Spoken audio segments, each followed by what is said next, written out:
dengan adanya diskusi pada hari ini tadi, Mas Agung, terkait dengan mengenal profesi ini menjadi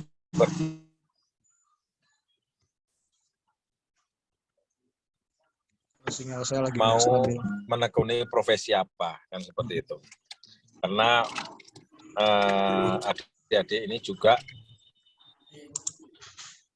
kemarin magang di Kejaksaan, dia akan lebih tahu. Oh, seperti ini profesi jaksa itu, seperti ini kinerja seperti ini. Profesi advokat cara kerjanya seperti ini. Nah, nanti setelah lulus itu bisa menjadi pertimbangan mau ke arah kemana, kan seperti itu. Gitu. Betul. Jadi betul Pak Jamal. Jadi kita punya perbandingan khususnya di dunia advokat. Jadi prospek seperti tadi, terus juga kita juga mesti paham. Jadi yang saya jelaskan juga ada di luar mindset secara umum. Maka itu saya merasa perlu di dunia manusia hukum, di dunia advokat, untuk teman-teman jaksa, teman-teman hakim, polisi, dan yang lainnya juga saya harap mau belajar soal apa sih itu advokat. Jadi mereka jangan kebawa mindset umum. Jadi mereka jangan terpaku sama ajaran ini itu, tidak. Harus sejarah, dan sejarah yang kita temukan seperti itu. Advokat adalah sama-sama wet hands haver, sama-sama bisa memaksakan hukum. Maka itu kita juga punya legal reasoning. Kita punya argumentasi hukum yang bisa kita berikan ke pengadilan untuk meyakinkan hakim. Banyak banget yang harus prinsip-prinsip doktrin itu yang sebenarnya harus diterima sama manusia-manusia hukum lain. Itu sangat harus seperti itu. Dan kita juga sangat menghindari perdebatan karena di wilayah advokat itu banyak sekali perdebatan, di wilayah hukum itu banyak sekali perdebatan karena memang masing-masing punya ajaran. Pak Andi tadi, Mas Andi mau ada penjelasan kayaknya nih. Aku ngomong jelas kau ini, Mas.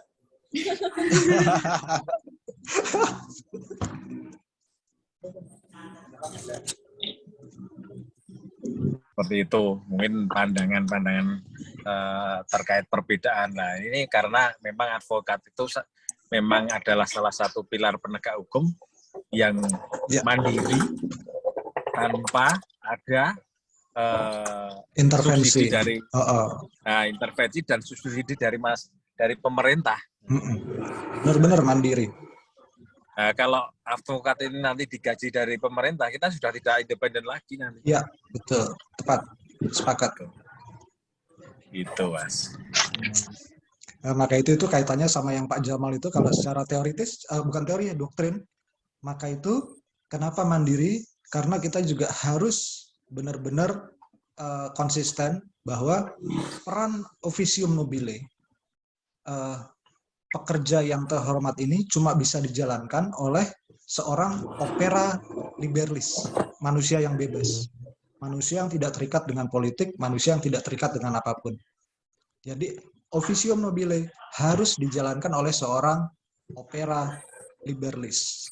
Tapi kita juga selain itu kita juga harus mantapkan materi-materi kita. Kenapa kalau kita itu bukan menghindari tapi tidak terlalu banyak bicara soal aturan-aturan hukum karena terlalu banyak perdebatan di sana, terlalu banyak perdebatan. Tapi yang kita bicara masalah sejarah aja. Dengan sejarah semacam ini kita jadi stimulasi pancingan buat kita untuk lebih memahami aturan-aturan sejarah. Karena kan bahkan kalau kita baca satu pasal undang-undang, misalnya undang-undang Cipta Kerja, kita kan nggak cuma baca pasalnya, tapi harus kita baca juga considerance, pertimbangannya. Itu tambahan tadi dari Pak Jamal, betul sekali. Memang harus opera liberis, manusia bebas. Dan kembali lagi ke yang tadi, mungkin ada yang ketinggalan juga Mbak Alfian sama yang lain. Jadi Indonesia itu sebetulnya fondasinya dibangun oleh manusia hukum, bukan manusia politik. Setelah merdekanya tahun 1949 melalui perjanjian Rom-Royen, advokat-advokatlah yang berhasil membuat legal drafting sehingga Indonesia diakui, dipandang, dan mendapat kedaulatan sebagai negara oleh dunia. Karena advokat, bukan karena manusia politik. Itu dia tuh. Enggak, Pak Andi, Pak Andar, Mbak Kuri, Mbak Risya, yang lain kalau ada pertanyaan itu. Apa sekarang kita masuk ini aja, area praksis gimana tadi kayaknya Mbak Apri itu penasaran tuh. Area praksis aja. Betul Pak Jamal, terus Pak Andi, kita semua di Legal Trust ini kita terbuka aja. Kita bisa solid seperti ini sebetulnya kumpulan manusia hukum yang manusiawi banget. Kita pernah ngerasain konflik berat, kita pernah pecah, tapi karena konflik itulah kita bisa saling paham. Akhirnya Legal Trust ini dari embryonya itu benar-benar terbentuk solid.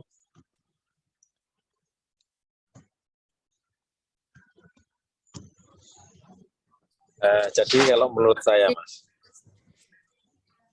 siapa lanjut dulu. Nah, monggo lanjut siapa? Tantangan menjadi advokat itu apa aja sih, Pak? Tantangan yang harus dihadapi sebelum jadi advokat atau selama jadi advokat sampai sekarang ini? Saya dulu ya yang jawab ya, nanti mungkin Pak Andi, Pak Jamal, Pak Andar itu beda-beda. Ada satu kesamaan. Kalau saya pribadi, tantangan yang paling berat selama saya menjadi advokat adalah satu, kita benar-benar, karena kita beda dengan penegak hukum lain, kita satu-satunya yang swasta. Dengan kondisi seperti itu, kita belum benar-benar diakui sebagai penegak hukum, kita masih dianakterikan. Dengan itu, konsekuensi terberat yang menurut saya yang saya alamin, itu adalah penguasaan materi hukum, doktrinnya, sejarahnya, teorinya, pasal-pasalnya, kita harus update terus. Kita harus hidupkan itu semua, kita harus baca. Itu yang terberat, tapi buat saya, dunia kita pasti abu-abu, secara filosofis, kita seperti warna, kita harus bisa miksahkan mana piksel putih, mana piksel hitam. Nah itu dia, dari yang abu-abu kita pisahkan mana yang hitam, mana yang putih, supaya kita bisa milih di antara keduanya gitu. Karena tanpa hitam putih ini, dunia hukum itu pasti monoton, gitu aja. Jadi dunia kita abu-abu. Gray point, kita ada di gray area. Itu tantangan terberatnya, penguasaan materi hukum. Pak, saya izin bertanya juga. Saya izinkan. Ketika mau jadi advokat itu, apa saja yang harus dipersiapkan seperti ini, kriteria minimal pendidikan gitu. Oh iya, warga negara Indonesia, sarjana strata 1 hukum atau strata 1 syariah, berusia lebih kurang 24 tahun, sudah lulus ujian advokat, dan sudah pendidikan dasar advokat, pengangkatan oleh organisasi advokat, dan juga sumpah di pengadilan tinggi. Nah itu persiapannya. Tapi persiapan yang paling berat itu tadi. Kita harus siap di dunia advokat itu materi yang kuat, materi yang sangat kuat, dan mental yang kuat. Materi dan mental yang kuat. Monggo, Pak Andi. Ya, magang kan? Magang, betul.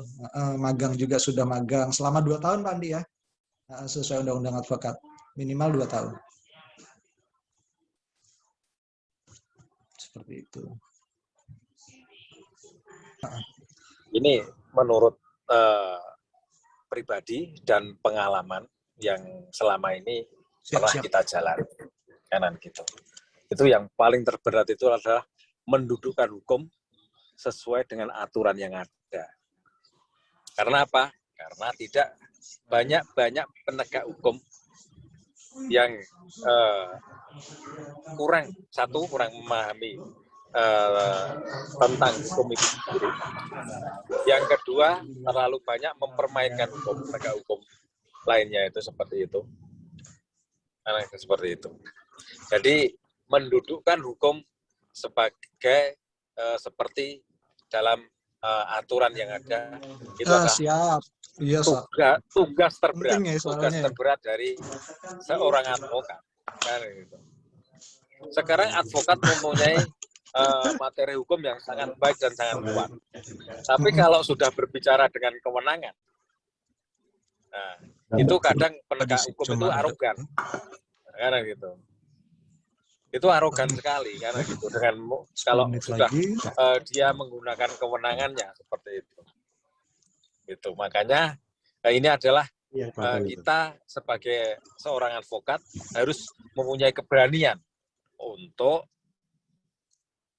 mendudukkan hukum itu sebagaimana mestinya sesuai dengan aturan yang ada. Gitu, Mas.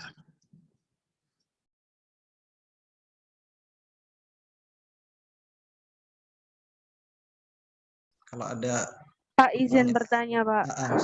Siap.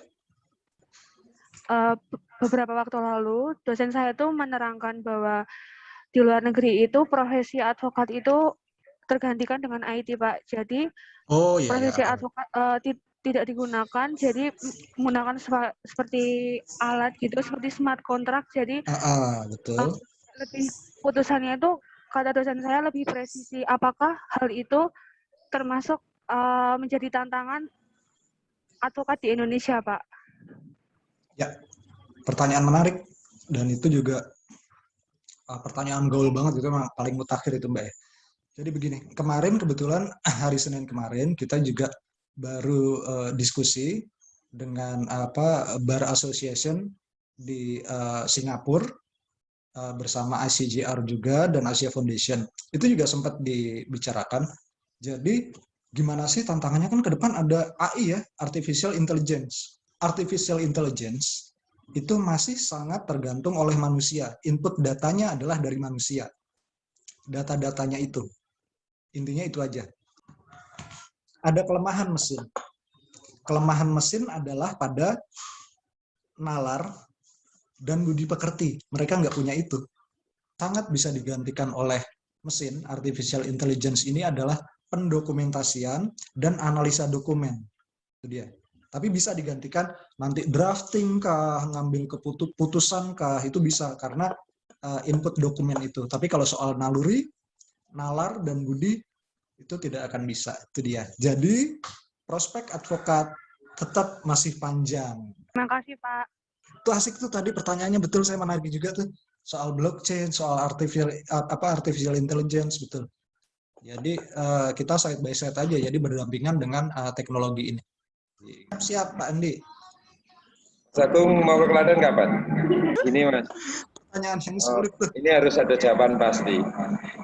Karena nyanyi sudah ada. Aduh, godaan berat tuh.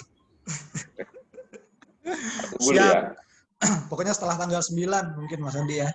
Pokoknya PPKM ditarik, ke sanalah kita kumpul lagi lah. Udah, kira-kira kalau misalnya memang nggak ada lagi, kita bisa tutup dulu. Terus kita nanti mungkin bisa rutin setiap seminggu sekali atau kapan kita bisa pertemuan ini lagi. Jadi gantian. Kemarin karena aku diminta, karena yang pegang materi soal sejarah advokat ini, jadi aku bisa buka. Jadi mungkin besok pegang pidana, Pak Andi itu menurut saya itu ahlinya. Pak Andi, Pak Jamal itu dua orang itu yang ahlinya di sana. Terus Pak Andar ada dia bagus, beliau itu soal pengadilan agama, itu bagus sekali Pak Andar. Nah, gitu. Jadi mungkin saya pikir karena waktunya udah habis nih, pemberitahuan lagi dari Zoom, saya akhiri dulu sesi pertemuan kita kali ini. Semoga bisa dilanjut ke depannya dengan materi-materi yang beda, yang lebih santai lagi kan. Mungkin sekarang karena pembukaan kayaknya gimana gitu, tapi enggak, sebenarnya kita santai lagi, egaliter di sini. Jadi kita tutup dulu ya. Rekan-rekan, bapak-bapak, dadah, Mas Andi, adik-adik, Mbak Puri, Mbak Resya. I miss you all, I miss you all. Terima kasih, Pak. Terima kasih, Pak. Ya, sama-sama. Ya.